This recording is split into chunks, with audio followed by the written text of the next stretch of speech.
The culture of a country is influenced by so many different things. And we on Colors of India consider it our mission to introduce you to each and every one of them. Welcome to our brand new episode. Let's take a quick look at the main stories this week. Powerful expressions, Western classical tunes, and the peace of Buddha. Delhi witnessed a creative explosion at the Select City Walk Mall with the International Mask Exhibition. And boy, what beauties they all were.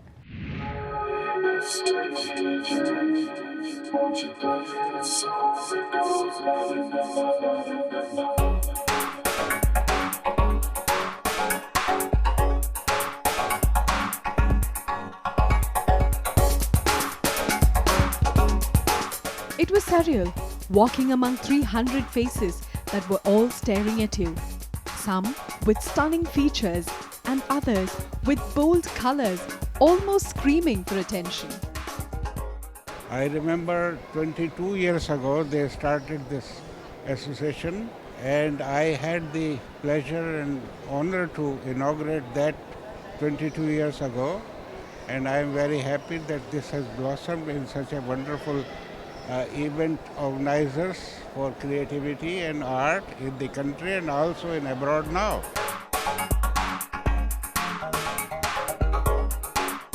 The masks are all made of fiberglass, and the artists were each required to give it their own interpretation. While one depicted Mother Teresa through his work, the others opted for sacred figures. Some fashioned a whole new dimension, creating an optical illusion, while yet others went berserk with bright colors and shiny pieces of glass. And their work was not restricted to just paintings, but included sculpting as well.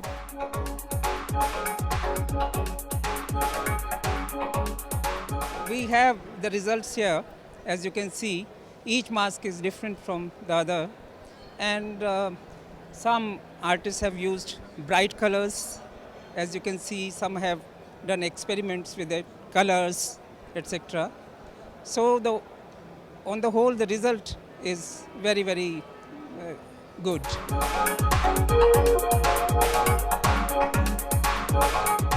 The exhibition had 300 artists, from Kashmir to Kanyakumari, some legendary ones and others first-timers, who put their best creative foot forward. I think this is a very thoughtful initiative, because just one face or one mask, how that one mask can be seen through the eyes of 300 artists is something very unique which has not been done before.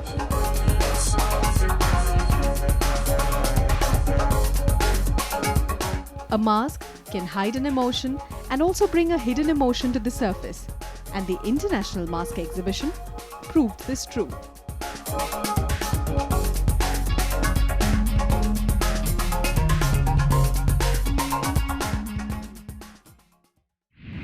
The organizers had limited the size of the mask, but when it came to the creativity of the artist, sky was the limit. Now, if you believe that music can take you closer to God by washing away the dust from our souls, then Sufi music will definitely take you towards Him.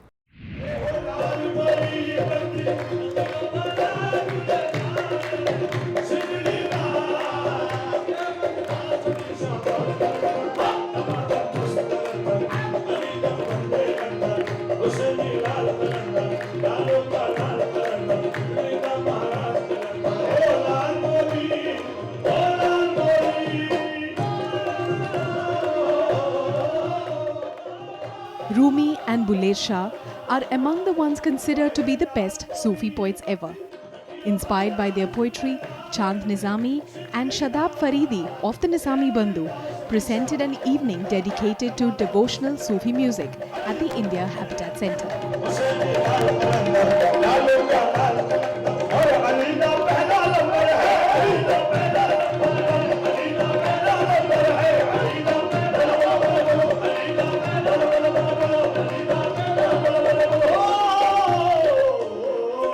सूफी संतों ने एक ही message दिया है और एक ही पैगाम भेजा है कि सब मज़हब के लोग, सब धर्म के लोग एक ही हैं। तो आज हम जो परफॉर्म करेंगे, प्रोग्राम अपना पेश करेंगे, सूफ़ी दरबार प्रोग्राम में जो आपके सामने जो होने वाला शुरू, उसमें हम वही चीज़ पेश करेंगे जो सूफ़ी संतों ने हमारे बुज़ुर्गों से, हमारे बड़ों से हमने अपने सुना है, देखा है।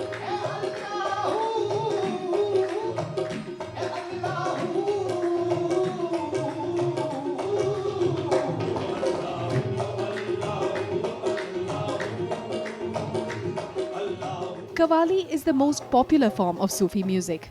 They inaugurated the evening with their Qawwali, Allahu.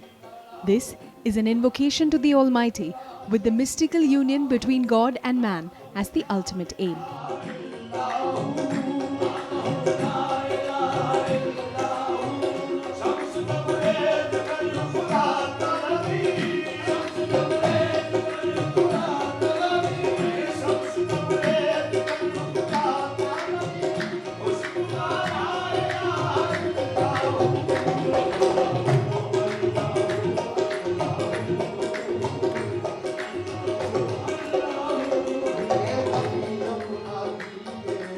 The best aspect of our country is Sufi music and Qawwali, and it gives the essence of what India is all about.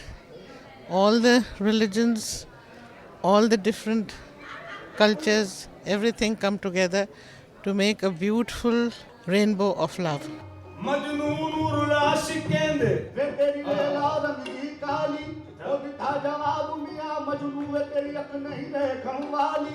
ने जवाब दिया कि कुरान शरीफ दे बरकत जिथे वे उथे लिखी हुई शाही काली अरे ए मुलिया जिथे दिल आलिया उधे की गोरी और की काली मैला मिला के हो से मैला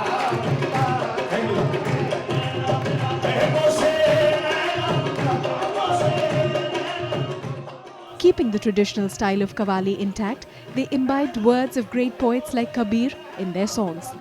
The last line of these dohas felt like a catharsis to the listeners, making the audience applaud in enchantment.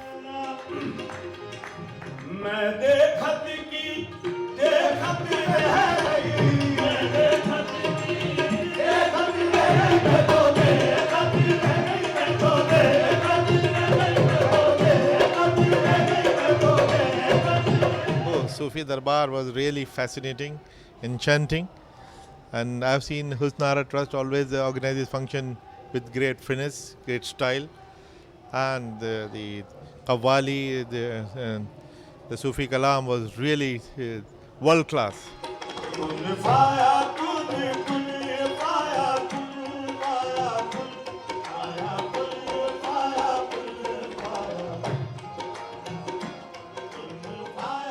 Sufi music is also gaining fame in Bollywood, and the Nizami Bandhu have sung many of these Qawwalis like the Kun Faya Kun. The wordings of these are from the Holy Quran.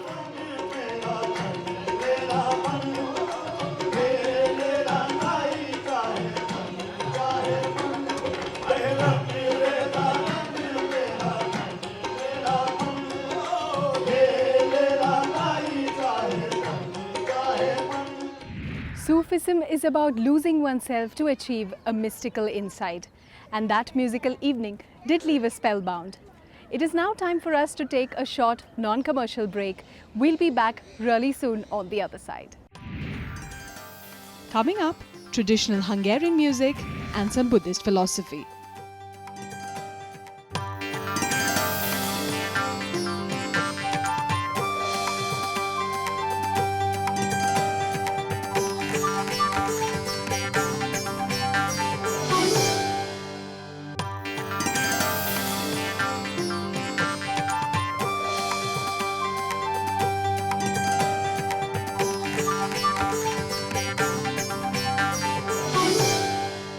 Welcome back. Indian classical dance can never go out of fashion.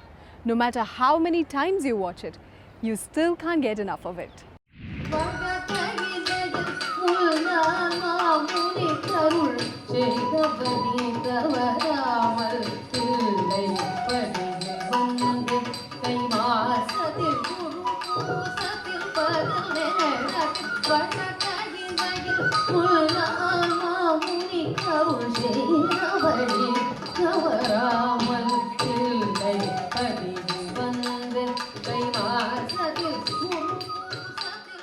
Dancing since the age of 6, Dharini Mathur has mastered the aesthetic Varur style of Bharatanatyam to perfection.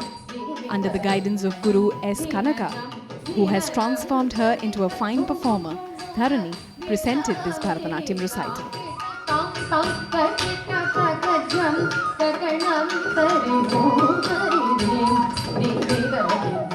Bharatanatyam has a grammar. It lends itself to both contemporary as well as classical ideas. As part of the HCL concert series, the idea is to showcase our cultural heritage and our tradition. So today, what I'm presenting is more the traditional format.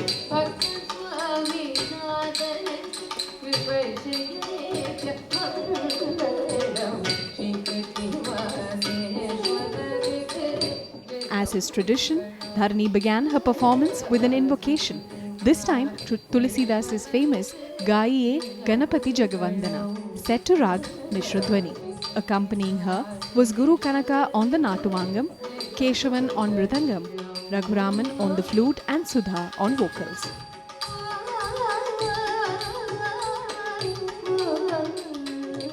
Western cultures, that influence is there, but still there are people who want to keep up our tradition, and the youngsters are also very, very keen to learn our classical art.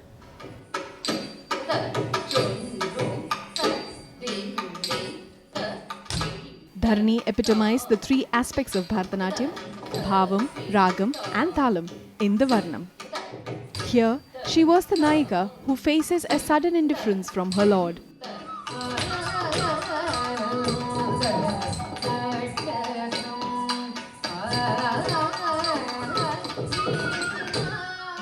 This was followed by Lord Nataraja's Ananda Tandavam, which is a hallmark of Varuvur style.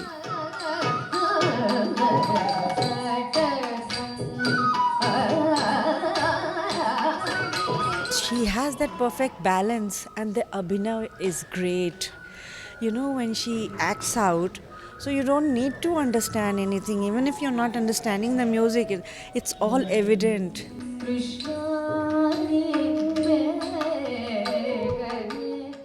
Portraying her versatility, she then transformed into Yashoda in her next performance. Yashoda, who's astonished at seeing all the three worlds in little Krishna's mouth. Dharini showcased both the maternal love of Yashoda and the mischievous manners of Krishna flawlessly.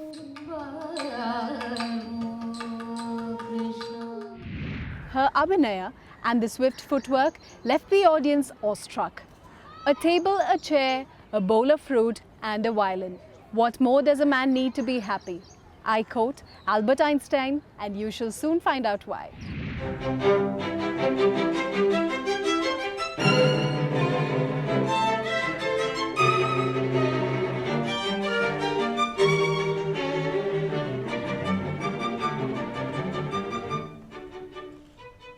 The Hungarian Information and Cultural Centre, along with the India International Centre, hosted a concert by the Kodály String Quartet.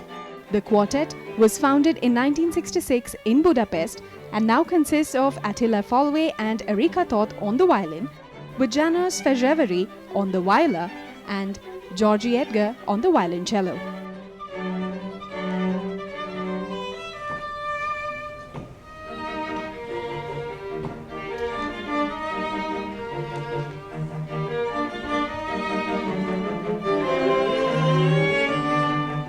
Kodály Quartet, coming from Hungary, this is their third time in India.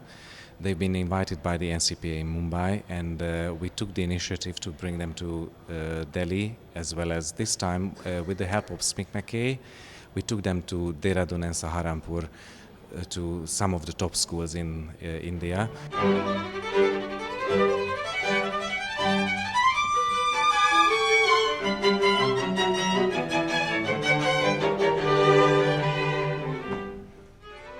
The quartet followed the traditional style in performing the classical music of the West.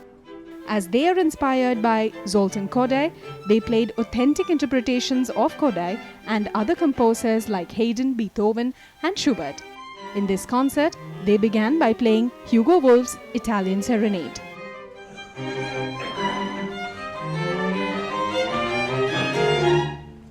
Zoltán Kodály, who we have the name after the quartet, was a famous composer. He lived most of the 20th century in Hungary, and he was famous of collecting, go to the villages and collecting folk songs and folk music and recording it, writing down, so it's to reserve our heritage.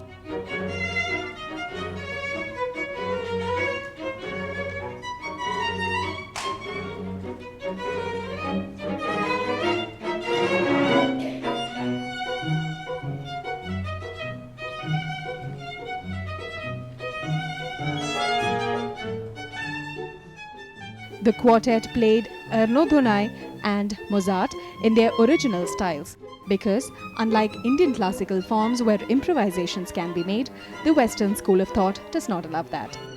The beauty of Western classical music filled the room, making the audience break into an applause.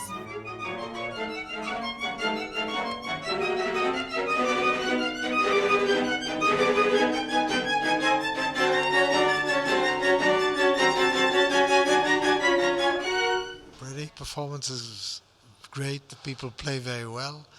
The first piece was very lightweight.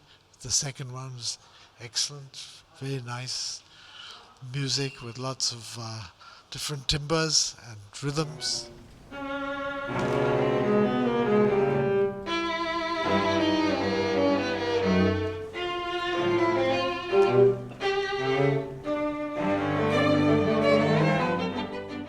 In today's time of auto-tuning and electronic music, the quartet uses traditional acoustic instruments like the violin because these old instruments can give expressions and meaning to a musical piece, which will make it sensitive and appealing.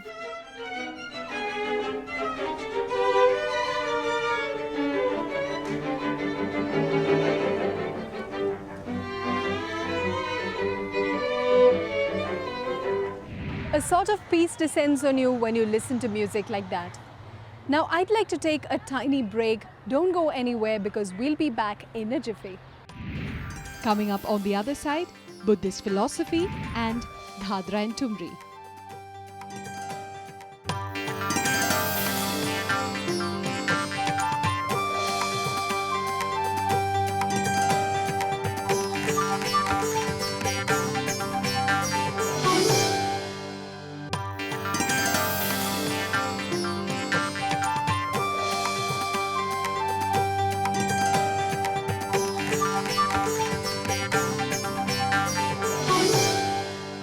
Welcome back.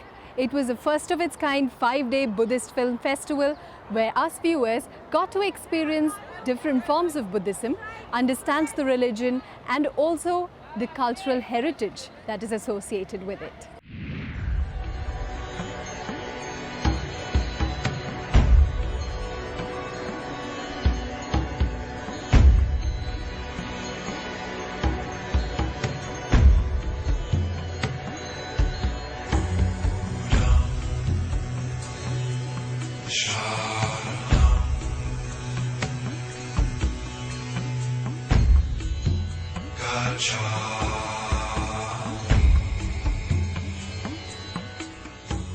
The 5-day festival, called the Inner Path, organized by the NETPAC and the Devki Foundation, featured various aspects of Buddhism through photographs, films, art exhibitions, and panel discussions.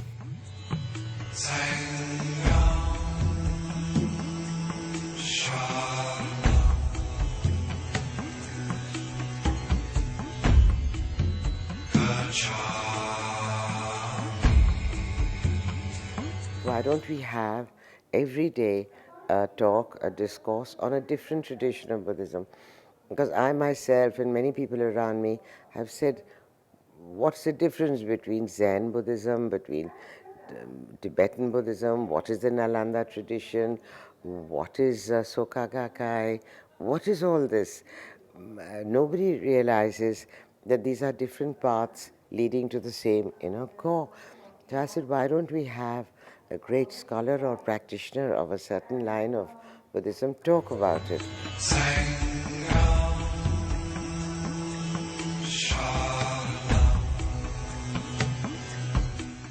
Noted filmmaker, art historian and photographer Binoy K. Bale's photography exhibition covered not just the relics from the past but also the cultural heritage of Buddhism spread across 19 countries. This exhibition had over 100 photographs of Buddhist heritage which covered the birth and development of Buddhism in India and abroad.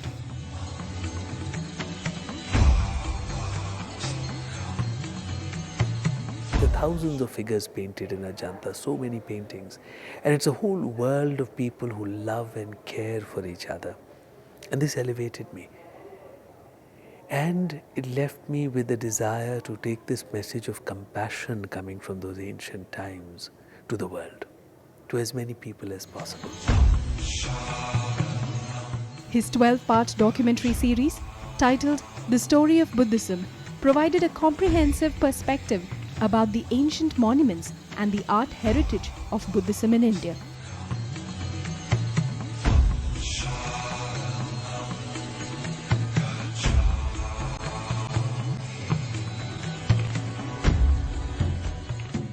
The film was complemented with other forms of creative expressions, like contemporary artworks that focused on the growing presence of Buddhism.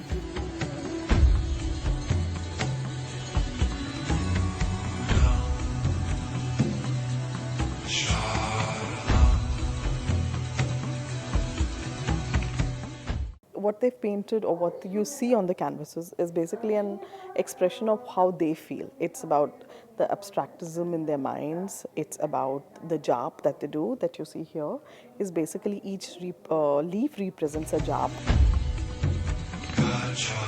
Buddhism, which began in India 2,500 years ago, is today a world religion, the reflection of which was seen in this festival.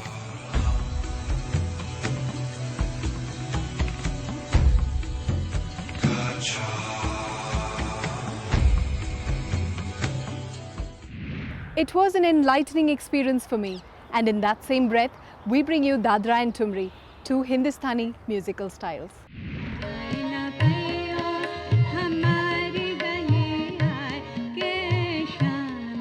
The India Habitat Centre organised an evening of Indian classical music, where Shyamali Mukhopadhyay presented the Tumri and Dadra. These forms belong to the Bada Khyal and Chota Khyal and have been precisely following the old tradition.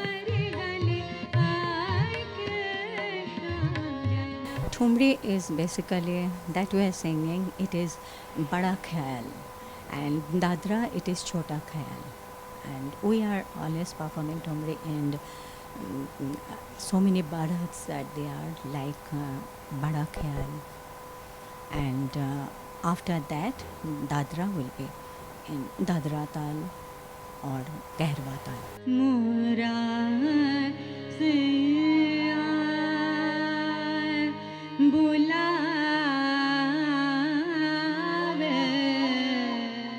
Tumri involves elongating and stretching the song to bring out the style of the form. She presented Tumri with Rag Mishra Desh along with the bol More Saiya Bulaye Andhi Raat.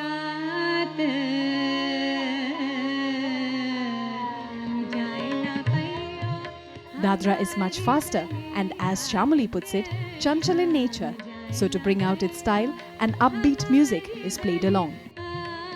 She introduced Dadra with the bol Jai na payo hamare gali.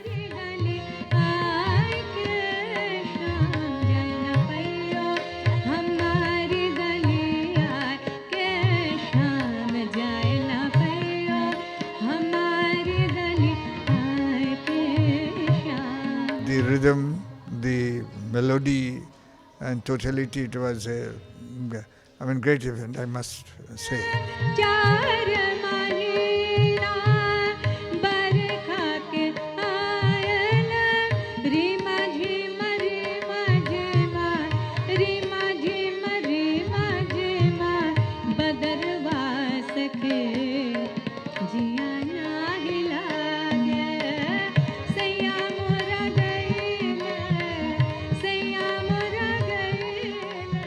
these musical genres were accompanied by traditional instruments.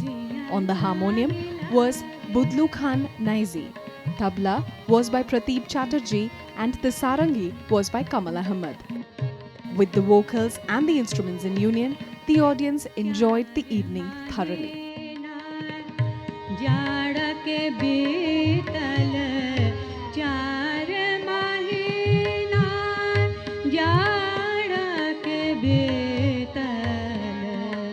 This type of program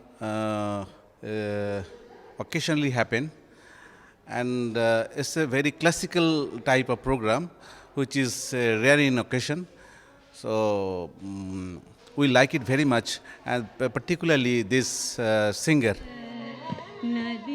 The leisure of Tumri and the extravagant tempo of Dadra melted seamlessly with each other, at the same time leaving the sensuousness of both these genres intact.